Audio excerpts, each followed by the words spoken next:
And what's really is frightening, we're not talking about kids who come from the inner city of Chicago. And I'm not speaking specifically of kids from the communities that you would think in South Suburbia, like Harvey, or Robbins, or Dixmoor, or Fort Heights, Dalton, Markham, Blue Island. But I'm speaking of communities like Homewood, Flossmoor, South Holland, Tinley Park, Palos Heights, Glenwood, Linwood, Richton Park, Olympia Fields, Crestwood, Oak Forest, and Orland Park. Communities that we feel are middle class and affluent,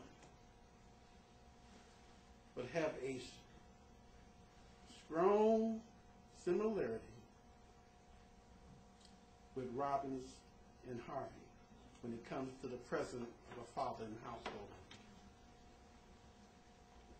And I have to obtain this data because there's certain things I have to do in every case. I have to make a determination, unlike in other courts. Every kid that appears before me has to be represented by an attorney. So I have to make a determination whether or not the family can afford an attorney, or if it's necessary for the court to appoint an attorney for the family. So I asked the juvenile about his mother, where she lived, what did she do, or if she's in court, I'll ask her personally. I asked him about his father. And based on the family income, I'll make a determination whether or not I will appoint an attorney to represent the kid. Now, out of the 7 out of 10 cases that have appeared before me, where there's no father in the home, when I inquire about the location of the father, I normally will ask the young man, what's your father's name? And he'll tell me his name if he knows. Or I ask the young lady, and I'll say, where does he live? If he's aware of the location of his father, then normally we will summons the father to appear in court.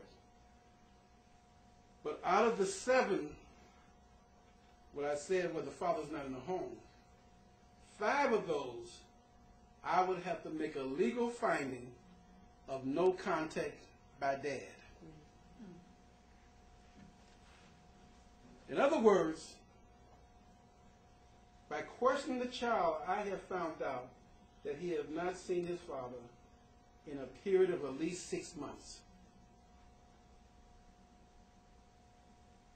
In most cases, it's years. That is truly sad. Now, why do I make the finding of no contact? One of the things that is required for me to obtain jurisdiction over the proceedings is that I must be able to show that notification has been given to the parents. Mother's in court, dad is not in court. Now, if I fail to make the finding of no contact, then I must serve the father some kind of way. I got to serve him either personally, if we have an address, or I must serve him by publication. But where there is no address, or there's no known address, we can use the finding of no contact.